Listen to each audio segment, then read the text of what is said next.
29 nga commencé. défilé bi ñun liñ fi bàyyi woon la ñu défilé. balu pistolet sax ñoom jënduñu ko. kon soxlawul ma ciy revenir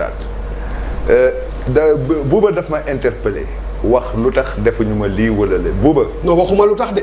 grand bul non da nga ma ne defuñu la lii te yaa ngi toog di toog. non dama ne tey jii nii ñi daan génn. waaw billaay observation waaw man waroon fonction yu mag te ñu leen daan gis gisatuñu leen. grand loolu xam nga compliment la de. waaw non compliment la. mais dama la bëgg a wax rek moo la ko dama la bëgg a wax ni. ak loyauté. y a des gens qui sont devenus y a des gens qui sont devenus responsables politiques de par leur fonction administrative. Moi je suis un homme politique et militant politique je fais mon devoir de militant politique moo tax may toog ci. et de loyauté. waaw non militant politique rek devoir de militant politique. mais bon balaa ma laa jox parole sànq buuba dafa xàcc nii quoi man xam naa ko moom xam na ma Lise mën ngaa jël parole mën ngaa waxaat. dama message bu ñu. lépp bu ñuy jàllalee. dama muy nuyu demal. non lépp ngeen 30 secondes ci temps de parole am vas-y. buuba dafa bu leen déclooti. crise économique du crise économique rek kese c'est une crise économique et sociale.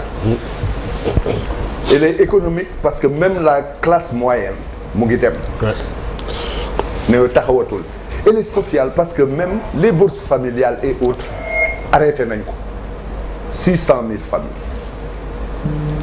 C'est grave dans un pays. ñaareel bi nga wax ni ñun ban dialogue la ñuy def non ñun laajuñu leen dialogue bii ñuy wax de. waxuma yéen de ñoom laa wax. waaw ma ne ñun laajuñu leen ñoom li ñu bëgg a dialoguer ñun xam nga lan la ñu bëgg a dialoguer.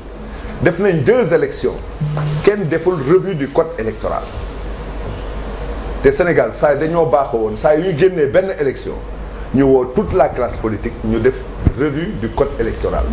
xoolaale les imperfections génnee leen. ci diggante ñaari élections yi ñu nëbbuñu décision conseil constitutionnel ba pare demaat beneen élection di waajal élection ñu ngi nii ubbi nañ l'inscription sur les listes électorales kenn waxtaaneewu ko. ah yëguñu ko woon sax. waaw xam nga c'est-à-dire dafa am ay points yoo xam ni. yoo xam ni dafay impacter sur la démocratie. loolu mais société civile bi am na ñoom tam lu ñuy xaar. non xaaral ma wax la société civile a participé à la grande désillusion à la grande face de déni de la réalité. parce que bu ñu toogoon taxawee nu ñu taxawee woon du ñu egsi fii. non ce que vous dites ça. mais c'est ça si vous avez dénié la réalité. et la révolution est en train de vous manger. parce que la révolution mange toujours ses enfants. non c'est faux ce que vous dites. ñaareel bi waaw tu peux dire. et c'est même ingrat. ñaareel bi c'est même ingrat. c'est pas ingrat. oui c'est ingrat. mais il y avait 222 universitaires de la société civile et autres qui signaient des pétitions tout le temps. Où sont ces gens-là? dama ne la où sont ces gens-là? mais ñooñu du ñoom ñoo génn ci affaire. non attends la société civile. mais ñoom ñoo génn ci kii bi non. mais loi d'amnistie bi ñoom ñoo génn. mais Lise la loi d'amnistie nii. waxuma ci loi d'amnistie kese. opposition sax xeex on a plus senti. waxuma ci loi d'amnistie kese. ce que vivent les Sénégalais où sont ces pétitionnaires qui écrivaient. ils rasent les murs. kenn sañul ci wax ci ñoom. ça c'est faux ce que vous kenn sañul ci wax ñaareel bi. mais tu as pour les parlé pétitionnaires aussi il a raison. am na ñu bëri dégguñu. waaye kenn du leen dégg. on parle pas de la société civile qui a toujours été active. mais quand may leen rek xam nga di déni de la réalité la ñu defoon. et la révolution est en train de les manger un à un. tu as encore 2 minutes. ñaareel bi non dooma 2 minutes de Bouba da nga wax sur les bases yi fi génn mais nous. Si on veut mettre en péril notre pays, si on enlève les bases américaines et les bases françaises, on devient aveugle. Notre armée deviendra aveugle. Parce que ñoom ñoo ñuy jox ndax ñoom ñoo am satellite yu ñuy wax. Loolu il faut que ñu xam ko. Souveraineté des souverainistes yoo xam ni lu sénégalais avocat sénégalais mënul am en France dem à l'Assemblée ñu dérouler le kii ñu defal ko fii un petit français. Et ils se disent souverainistes. Voilà le problème kii maintenant nag Samba tu m'avais dit que dañu bokk ci biti bokk ci biir c'est vrai mais da nga ko dénier te comme génnee nga ko man ne dama koy génnee parce que dinaa wax les mensonges par omission yi nga def toi tu étais à la Somissane avec Ousmane Cissé tu étais à la Somissane avec Ousmane Cissé et on s'est rencontré là-bas. mais Lise ñaareel bi non dama koy wax rek. damay wax ay attaques yi personnelles non parce que dafa ma attaqué sànq personnellement. non pas personnel. si ça c'était des attaques personnelles. non man damay wax loo xam ni. lii mën nañu pare naa ci loolu. xam nga fan laa jëm xam nga fan laa jëm. dem ci ay ci li mu waxoon laay wax. dafa ne woon moi j'ai travaillé dans le poisson aussi. da nga ne woon accords yi génnee nañ ko est-ce que poisson mu ngi jar moins que li mu doon jar ba léegi tey la gën a cher te poisson sax amu fi. donc bu leen fi wax poisson ñaareel bi da ngeen jël suñuy doom ñu tuddee leen Mamadou Fatou ak kii ngeen jël tuddee leen Rokhaya ya Daba ak lu ne yaa ngi wax GTE di wax mix énergie xam nga mix énergie ñun ñoo ko fa indi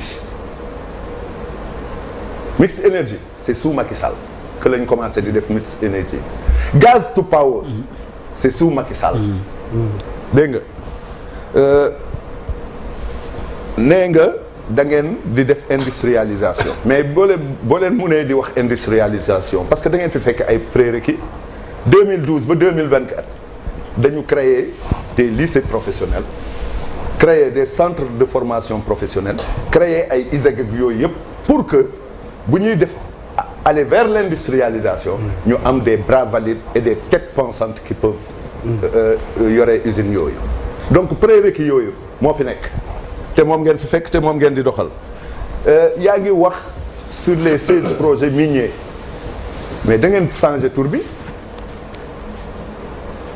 tuddee ko pôle minier alors que nous on l'avait appelé hub minier régional avec 16 projets phares ficelés moom ngeen nekk di doxal nee naa la fii ba 2029 projet boo leen génnee c'est les projets de Macky Sall qui ont été financés qui ont eu des accords financiers et tout mënu leen fi vous ne pouvez pas réinventer la roue et vous ne réinventerez jamais la roue. Oui. Maintenant nag oui pour terminer quand il parle de dialogue et de cohésion sociale ceux qui insultaient les magistrats les chefs religieux toute personne qui parlait cela peut prôner la cohésion sociale wala reconnaissez vos torts d'abord avant de dire aux gens dañuy wax cohésion sociale vous ne pouvez pas parler de cohésion sociale parce que vous êtes asocial.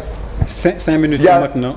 Quiconque qui n'est pas du Pastef ku bon la ku soxor la non on est sénégalais on a le droit de critiquer on a le droit de dire ce qu'on pense sur l'état de la nation et cette nation vous l'avez trouvé là Abdou Diouf Senghor daf ko bàyyile woon 3425 milliards de dettes il a fait les plans d'ajustement structurel jusqu'à def pare ko Ablaye Wade ñëw dem ba muy dem nee na Macky Sall du fay salaire kooku ñëpp ko xam pourtant Macky Sall a fait de l'ingénierie financière maintenant nag bu fekkente ni li ngeen xalaat ni yéen ni ngeen di yoree dëkk impôt taxe la ba ngeen di def budget recettes yi emprunt yi ñoo ko ëpp daaw ab ngeen 4591 milliards feeñul fenn ci Sénégalais yi ren ngeen di ab 4500 milliards ci ay recettes yoo xam ni matul loolu donc vous voyez le problème c'est que vous ne pouvez pas redresser des gens en crise ne peuvent pas redresser un pays en crise. Merci. Allez Samba. waaw tout d'abord dama koy rectifier bala ñuy sori man je n'ai jamais travaillé pour l'État du Sénégal à part septembre bu fekkee ne mës naa liggéey on a fait plus de 14 ans je n'ai jamais travaillé au niveau de la SOMISEN ki la jox information bi dafa juum muy benn joxewuñ ma information non dama lay wax je parle à la télévision je n'ai jamais travaillé pour l'État du Sénégal boo ko bëggoon ba ngeen ma bëggee jël COS-Petrogaz ma bañ ca booba maa nga ci réew mi kon booba lay def man dama lay wax ne la je n'ai jamais travaillé pour l'État du Sénégal loolu ma ko doon dégager muy benn deux nous assumons li nga xamante ni moom la ñuy incarner muy cet afro-souverainisme nous sommes des afro-souverainistes nous l'assumons. Ah bon? wax nga Senghor Abdou Diouf Ablaye Wade nangam ak nangam ñoom ñëpp am nañu xam-xam am nañu vision mais dafa am lu ñu amul loo xam ni ñii tey moom lañu yor mooy le courage politique ñun dañoo gëm suñu bopp dëggal suñu bopp li ma wax sànq nous faisons partie de cette génération de rupture bu ñu gëmuloon suñu bopp du ñu jël boulevard bii nga xamante ay nasaraan lañ ko tuddee woon depuis 1958 jël ko di ko tuddee président Mamadou Dia kooku mooy benn. gis nga li nga xam ni mooy patriotisme bii nous l'incarnons. On ne devient pas patriote. dama la bëgg wax ne la ce patriotisme là chevillé au corps nous l'incarnons de la tête jusqu'au bout de nos ongles te dara duñ ci dindi. parce que loolu la ñu gëm parce que loolu la moo ñu war a yóbbu ci li nga xam moom mooy ci kanam wax nga léegi nga ni mix énergétique bi ci Macky Sall la si mix énergétique ci Macky Sall la. ngeen ni gaz tupo ci Macky Sall la maître gazoduc tegu leen ko ci Sénégal. maître gazoduc tegu leen ko ci Sénégal. quand il parlait may ma rek. quand il parlait de gaz to power c'était sur l'exploitation de Teranga et de Yakar dégg ngeen fi exploitation gaz Yakar ak Teranga ça n'existe pas ñun ñoo toog xam ni le temps ne nous va nous rattraper ñu gëm ni cette souveraineté énergétique gaz bi daf cee am solo moo tax de passage maa ngi nii ñi nga xam ñoo gérer le réseau gazier ñu tàmbali ci ay jéego pour mettre ko en œuvre ça a été signé beneen bi ci des ñun ñu jàpp ni mu tuuti mu bari jël nañu plus de 70 milliards def nañ ko ci li nga xamante ni moom mooy mbay mi sur les 113 milliards jël nañu 80 milliards yoo xam ne def nañ ko ci opérateur agréé. da ngeen defoon loi de rectification may ma rek may gale c'est pas vrai. may gale loi de rectification ci li nga xamante ni ay arrière la ci BTP. loi de finances rectificative jox nañu leen 2024 vous l'avez exécuté notre budget. jox nañu leen vous exécutez notre budget après ngeen di continuer s'il te plaît. non mais c'est des contre-vérités. ils exécutent notre budget. C'est notre budget qu'ils exécutent 62 milliards. def nañ ko ci lii nga xamante ne tey mooy secteur du BTP. non mais 66 milliards li ñu war ne ñoom ñoo ko def. barki démb dégg ngeen. c'est pas leur budget démb dégg ngeen ko le président. nawet bi nekkul woon seen nawet 66 milliards ki des dañu leen koy jox muy le secteur du BTP. kon ñun dañoo jàpp ni. ce Sénégal que nous avons. yéen vous avez échoué lamentablement. cette institution li nga xamante ñun moom la ñu gëm cette souveraineté institutionnelle. depuis 1958 loolu moo fi nekk. c'est ce qu'on appelle le mimétisme institutionnel. c'est celle du Sénégal.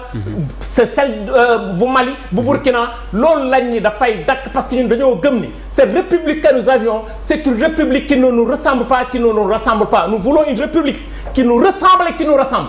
raison pour laquelle nous allons prendre notre destin en main. nous ne sommes pas des fibreux ñun ragaluñu fi ñu jëm xam nañ ko te nañ fa egg. tey jàpp nga ni tey ji en passant maa ngi nuyu aussi directeur général bu CDC. en passant. ci laps de temps bi nga xam ne def nañ ko fi on l'a écouté hier il a fait des économies plus de 100 milliards.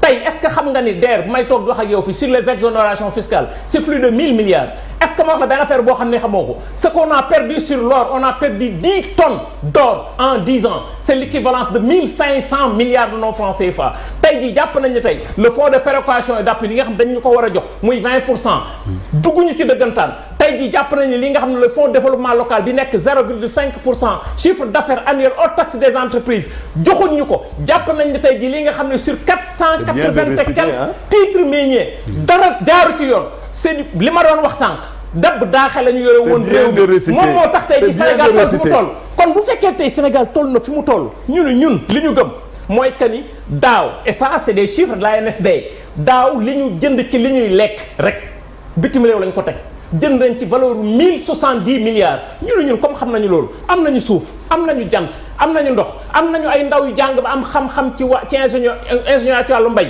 am nañu ay ndaw yu am kattan. pourquoi ñun waruñu mën a nekk am une souveraineté alimentaire pourquoi ñun ñu mën a am gaz ñu war a am tey jii li nga xam ne moom mooy fer potentiel bi toll ci 352 millions de tonnes et 258 millions de tonnes magnétiques mais tey mënoo ko exploiter xamul tax mënoo ko exploiter parce que t'as pas encore cette souveraineté énergétique. raison pour laquelle tant que amuñu cette souveraineté énergétique.